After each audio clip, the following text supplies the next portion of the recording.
Hi everyone, this is Swati, the content writer and leader at the Urzu, and which is a venture of Think Roman. And today I have the honor of featuring Dr. Neelam. And thank you for joining us to share your insights and experience.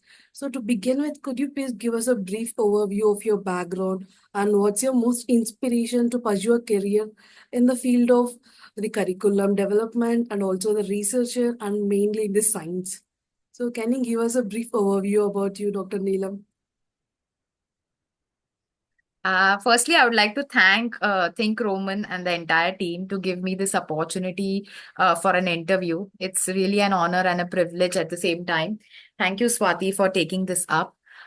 So, talking about the inspiration or the source which has driven me for this particular role, I have always had that instinct of mentoring, guiding someone right while I was a teenager, studying in college, studying in school, helping someone. And eventually, while I was pursuing my master's, I got this opportunity of guiding the fellow younger students, the junior students, which were in, their graduation program. So that was, I would say, the pinning stone, or the initial stance where I think my career took a turn. It gave me a direction on its own, and that is how the path was paved further.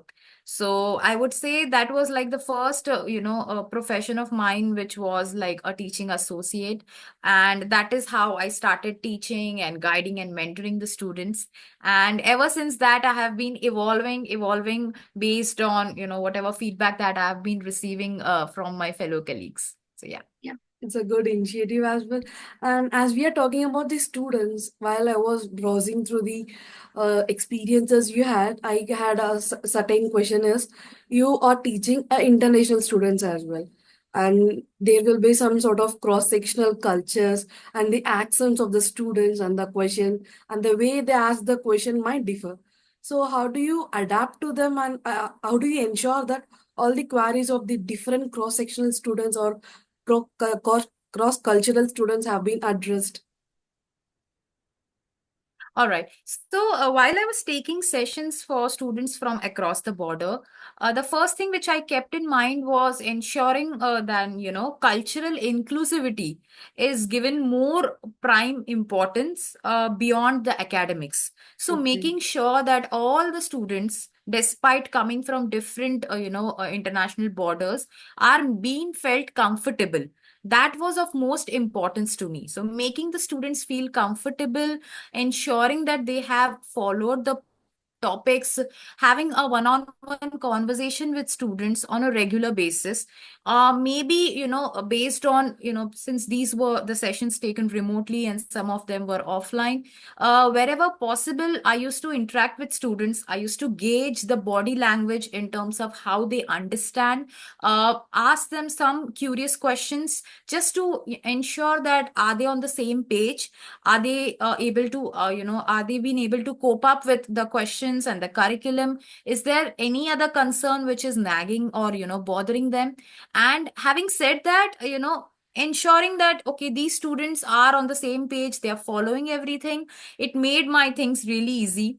So going an extra step ahead, having a one-on-one conversation with them really helped me engage better with the students, and that is how I built my rapport with them over the period of time. And this was applicable for both offline and online education.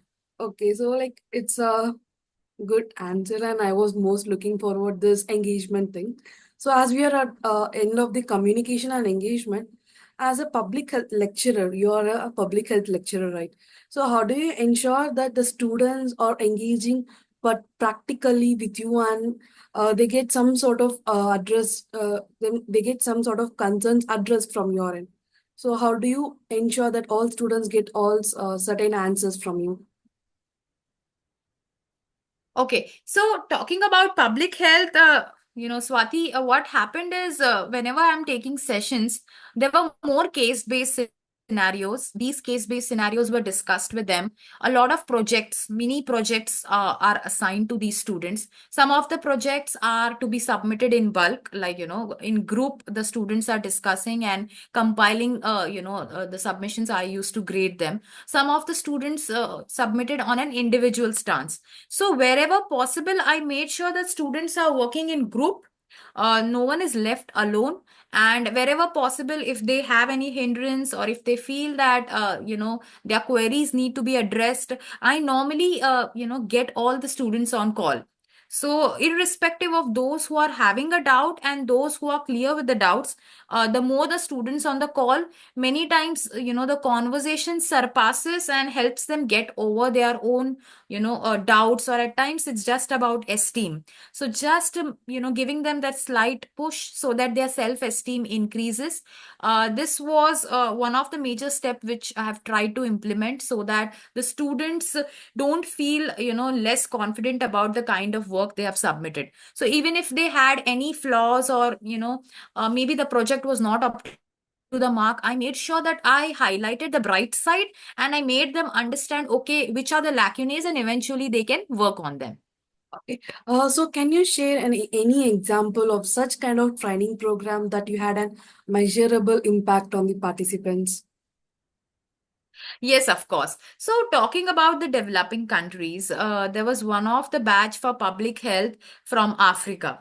So, these students are from Nigeria, where I'm taking lectures for public health.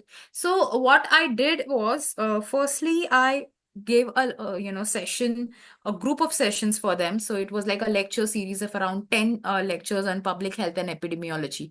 After the lecture series, I gave them 2 to 3 multiple choice questions. All of them did pretty well at it. After that, I asked them to submit some answer in brief, and this was while we are on call. So it was like a live session going on. Each of them were writing and they were submitting to me on the Google sheet the responses, and I made sure that, okay, there is a timer on. So, how quickly the students are writing the responses? What is the tone of them writing the answers? So, because the camera was on and because they were submitting at actual during the class virtually, there was no scope for copying or any kind of infringement during the session. So, that gave the students a good boost to their moral, that yes, they are able to submit the responses in a better way. I asked them after the test that, okay, what has been your feedback? What has been your take home message in such kind of test activity that was conducted? So all of them were pretty optimistic. They were pretty inclined for more and more improvement, and I would say that especially during the virtual sessions, these kind of practices would really help the students in a way to be on their toes and also help them navigate their best practices in their own way. So each student is unique. It's just a matter of how to identify them. Yeah, like critically managing the time and as well as focusing on each student. So it's an awesome approach as well from my side, Absolutely. if I say it. Yeah, so like so as a lecturer, you need to be very aware of the particular curriculum development. And the academia field and healthcare research is always an ever revolving landscape out of it.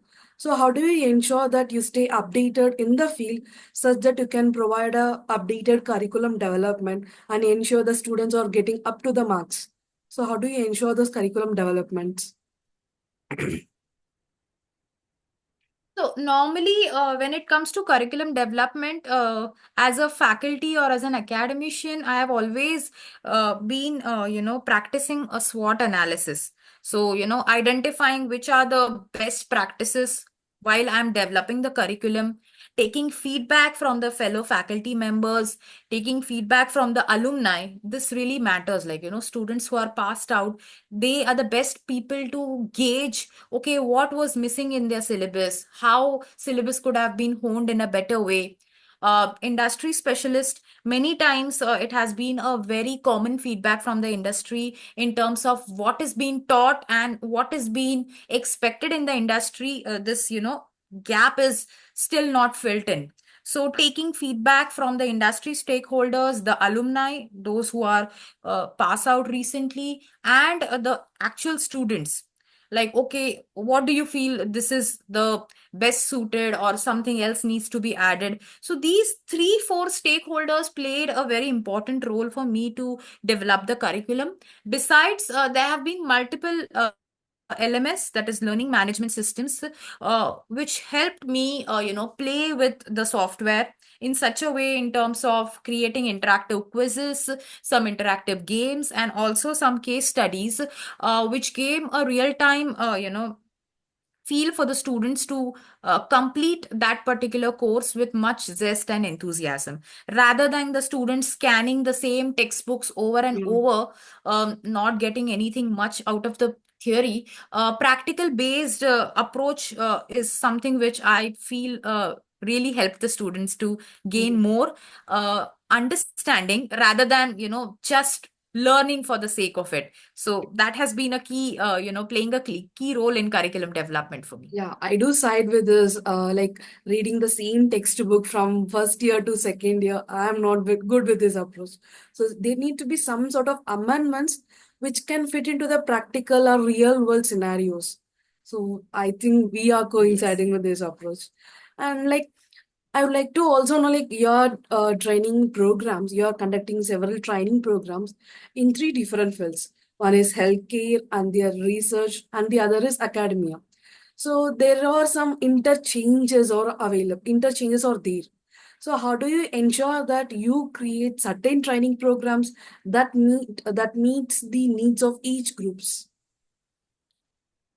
Okay, so this is a very interesting question. I mean, this has been asked to me repeatedly by some of my, fellow colleagues as well at the workplace, especially where I design these kind of training programs. So, what I firstly ensure is, if there is a requirement raised at my end that, okay, we need such kind of training program. Most important thing for me to know is identify and focus which is the audience which I'm going to train. So, the age of the audience, the educational background of the audience, and the working background of these audience. This plays a very important role for me to design the training program.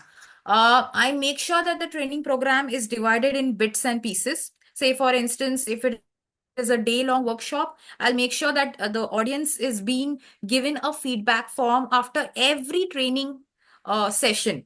The more the feedback form, the more exposure, the more scope I will have as a trainer to correct myself, to change the way of training which has to be imparted. So many times I have observed that, normally when the trainings are conducted in corporates, or maybe in the academic field also, that after the training is conducted, the feedback is taken, but the participants, we lose on the participants. You are a Yeah. participant, you attend a program, and after the program, if the feedback is taken, you will be of no benefit. You will gain nothing because you are done with that. Instead, having feedback in between the training sessions will help me better the training impact, if there is any scope to be changed, to be modified, to be altered. So, taking the feedback in a constructive manner, rather than just treating it as a criticism, is something which has really helped me. So, identifying the audience, gauging what are their needs, making things very clear from day one of the training session, and constant feedback has really helped me to make the training activities robust and outcome oriented, most importantly. Okay, that's great to hear. And I have a personal question, which is like, did you ever misplace one of these sessions from the healthcare training program to the academia training program? Did you ever face such type of obstacle? Uh, Obstacle in the sense, I haven't really faced. First and foremost reason I would say is, there's a very it's a very close loop, like, the corporate and the academic thing. So ensuring that, the kind of audience that I have, I make sure that it doesn't kind of clash with the training objectives. Okay. Okay, that's great to hear. And like, as you have a vast experience and some sort of touch with the mentoring and training lecturers, so I would like to ask you, what qualities do you think which is most essential for a mentor and which will be very helpful for mentees rather than the traditional teaching models? I would say persistence is the Okay. key. One has to be really persistent as a mentor, as a facilitator. The approach to not give up on students or whoever the learner group is. So many times it might be an elderly group for me, or maybe young students, depending on the type of students I'm handling. I would say one has to be very persistent. One should have never give up approach. uh, Having an optimistic and a broad mindset to accept the new advancements in training. So we have a lot of training tools available online, offline. Earlier these tools were really, like a dream thing for trainers. So having this approach with the onset of AI, I would say, AI has got a lot of tools and a lot of things handy, even for the students. So, keeping a balance in terms of how to use the AI, wherever possible, helping the students, uh, keeping their integrity at pace, and helping them get the best in their own form, in their own element, is something which has really helped me stay grounded and help the students in the best possible way. So, I would say these qualities really would matter in a mentor. And a broad mindset of accepting if you go wrong, or if someone is giving you suggestions and feedback, try to take as much as feedback as possible. I really do that, and I personally practice it day in day out, be it any age group or individual walking straight to me and addressing that, okay, this went wrong or this could have been done in so and so manner. I take this very personally to my heart in a very positive manner, so that I can develop and learn and unlearn from my previous mistakes, so that I do not repeat on the same. So, this mindset really helps one to go a long way as a mentor. Yeah, that's good and great to hear that. So, like, as you're at the end of the talk, so like, what advice would you give to aspiring professionals as you have received awards like the Young Researcher Awards, and also you have vast experience in mentoring and curriculum developments. And I am not sure whether which role I have missed now, but it's a vast amount of experience. So, I'd like to ask you what sort of advice you'll be giving to young aspiring students as well. So, I would say, as to the aspiring students, first and foremost, keep your eyes and ears open. Do not just stick to the typical career approach that has been going on, be it in India or anywhere you go. Say for instance, a commerce graduate is not bound to just do an MBA, or say for instance, a science graduate is not bound to pursue a master's and then do some clinical research or something. There is a huge scope for interdisciplinary, contribution in the field of research or in the field of innovation. So try to explore new pathways, understand, do a SWOT analysis in terms of choosing a career, especially within the geographical area where you're looking at. Say, for instance, someone is, trying to do something in India, maybe in the north. See and ensure that the job opportunities for the chosen program are ample in that particular area. If not, then what is the second option or the second choice of career? So, having a clarity on what each one as an aspiring student or a professional is wanting to do, and having multiple backup plans prepared, speaking to people, networking with individuals, be it offline and online, uh, participating in workshops, even if you fail to speak properly, or even if you feel that maybe my question or query is silly. Like I always say, there is no question as a silly question. You might hear it very commonly from a lot of dignitaries as well. So opening up, speaking, communication is the key. So having these, qualities inbuilt, or attempting to, walk on these path would really help, the aspiring professionals go a long way. So that is how it is. Rather than staying isolated, staying in silos, the more they network, the more they talk, the more, they get to know and stay updated with the advancements which are going on in their own respective field, they would flourish better, is what I feel. Thank you, Dr. Neelam, for sharing your insights and experience. And it's like your dedication and vision are truly inspiring, and it's an honor to recognize your contributions today. And I, on behalf of Ursu Town Square, and Think Roman, I thank you once again for your time and for your sharing your insights again. Thank you. Thank you for being here. Thank you, Swati. Thank you, Think Roman, and thank you, Team Urzu, for this wonderful opportunity.